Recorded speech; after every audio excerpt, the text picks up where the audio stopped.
You know those perfect Saturday mornings when the sun hits just right, birds are singing, and you finally feel like suburban life might actually be peaceful?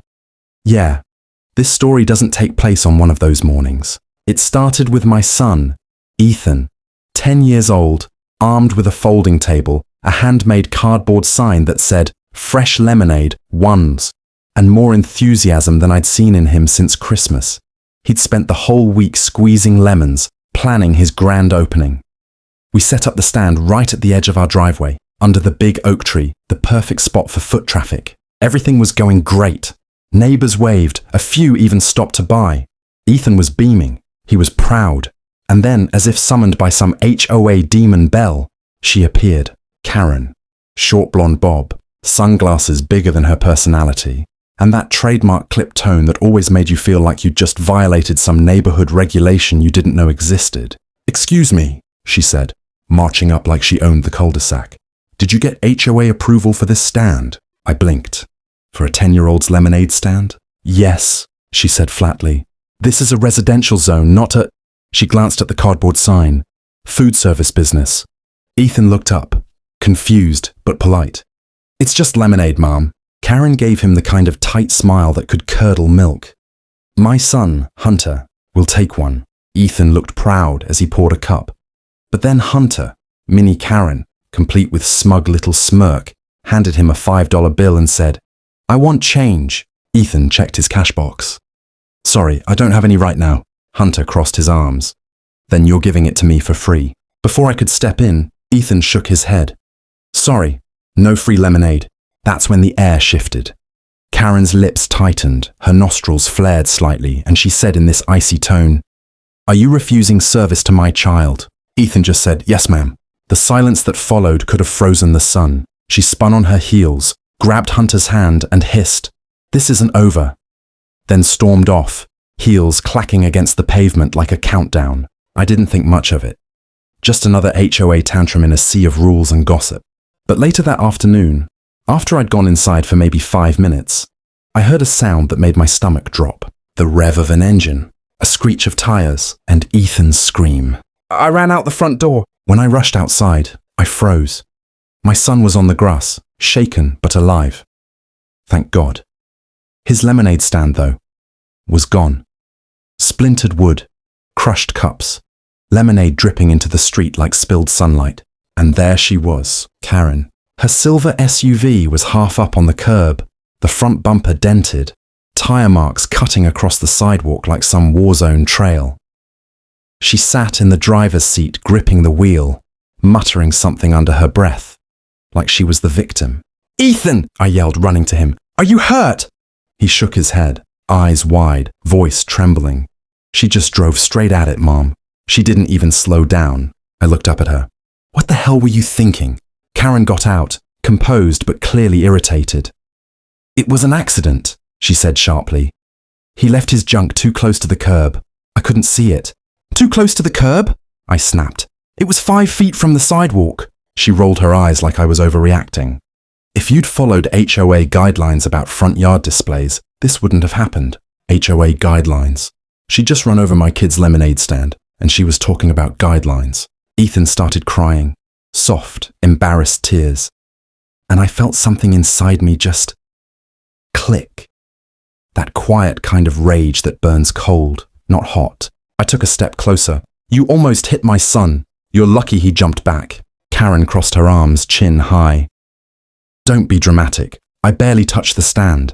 It's not like it was a licensed structure anyway." "Licensed structure," I repeated, stunned. "It was a table and a sign. He's 10. Then she said it. The line that still rings in my head. Well, maybe next time he'll learn to respect authority. Before I could even respond, I heard a familiar voice from behind. "Is there a problem here?" It was Greg, our HOA president. Perfect timing, of course. Karen immediately pointed at me. She's letting her son sell food illegally on HOA property, and now she's harassing me. I turned toward him, half expecting he'd laugh it off. Instead, Greg frowned and said, "Is this true?" My jaw dropped. You can't be serious. But Greg was. He started scribbling something on his little clipboard, the one he never left home without.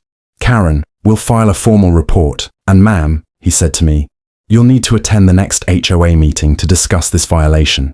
I looked between them. Her smug face, his clipboard, the crushed remains of my son's stand. A violation, not an apology, not concern for a child, just another rule to enforce. And right there, I decided this wasn't going to end with an HOA meeting. By the time the next HOA meeting rolled around, I was ready, not angry, focused, the kind of calm that comes after you've replayed something so many times in your head that the fear burns off and only resolve remains. Ethan sat beside me in the small community hall, legs swinging nervously under his chair. Around us, the usual faces whispered, people pretending not to stare, though everyone had already heard Karen's version.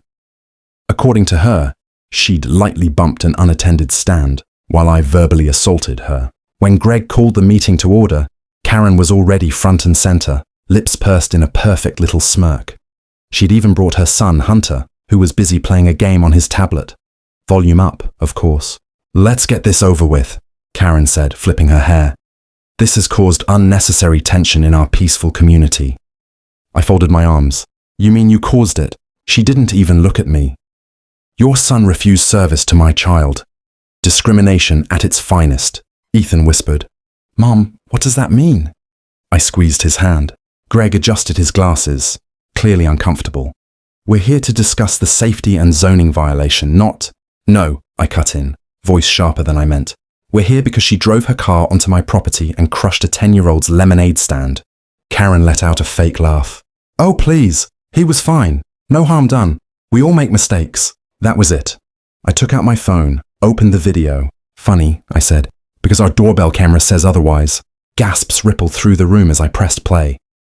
The video showed everything. Her SUV swerving, the deliberate jerk of the wheel, the impact. Ethan jumping back, terrified. Karen's smirk faltered.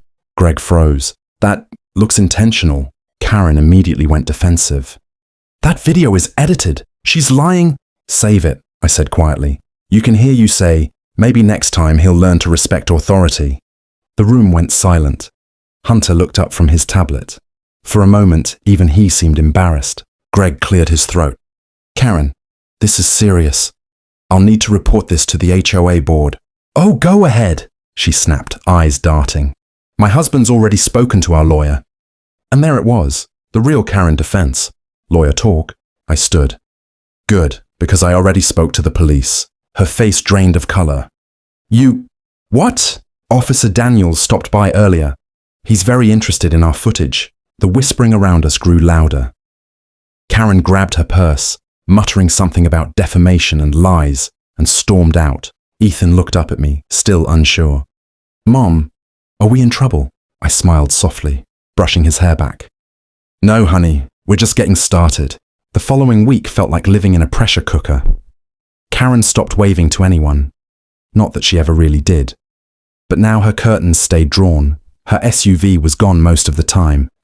And rumor had it, her husband wasn't exactly thrilled about the HOA hit-and-run video making its rounds on the neighborhood group chat. It wasn't just gossip anymore. It was evidence. The police had called, reviewed the footage, and visited our home again for Ethan's statement. He was nervous, but Officer Daniels was patient, kneeling down so they were eye level. "You did the right thing, kid," he said. "Standing up for yourself, that takes guts." Ethan smiled shyly, and for the first time since that awful day, I saw a spark of pride in his eyes again. Meanwhile, the HOA board held an emergency session, without Karen present this time. Greg looked 10 years older as he addressed the group. "Effective immediately," he said. "Karen Matthews has been suspended from all HOA activities pending investigation." Translation: she'd finally been dethroned from her suburban kingdom. 2 days later, there was a knock on our door. I half expected another HOA warning, but instead there stood Karen's husband, Tom. He looked exhausted, like a man who'd been apologizing for someone else his entire marriage. "Mom," he said, shifting awkwardly. "I just wanted to say, I'm sorry. For what she did. For everything." I didn't gloat, didn't need to. I just nodded. "Apology accepted." He sighed, then added quietly, "We're selling the house. Moving closer to her sister. It's best for everyone." When he left, Ethan peeked out the window. Does that mean she's gone? I smiled. Looks like it. That weekend, Ethan set up a new lemonade stand, sturdier, brighter, with a sign that read, "Back in business." The neighbours came out in full force. Mrs. Patel from down the street brought cookies. Mr. Lin donated a box of paper cups. Even Greg stopped by, buying 4 cups just to support local entrepreneurship. Ethan laughed, his confidence back, his little hands sticky with sugar and sunshine. I sat on the porch, watching him pour lemonade for a line of neighbours, and felt that rare kind of peace, the kind that comes when justice doesn't just happen. It feels right. As the day faded into gold, Ethan looked up and said, "Mom, do you think Karen will ever buy lemonade from me?" I chuckled softly. "Maybe, but she'll have to pay double." He grinned. "Deal." The camera of my mind zoomed out, our house bathed in warm light, laughter drifting down the street, and the hand-painted sign fluttering in the breeze. The war was over, and the lemonade, sweeter than ever. Don't forget to subscribe to Only Karens for more dramatic true HOA and Karen stories every week. Which moment impressed you most? Tell us in the comments below.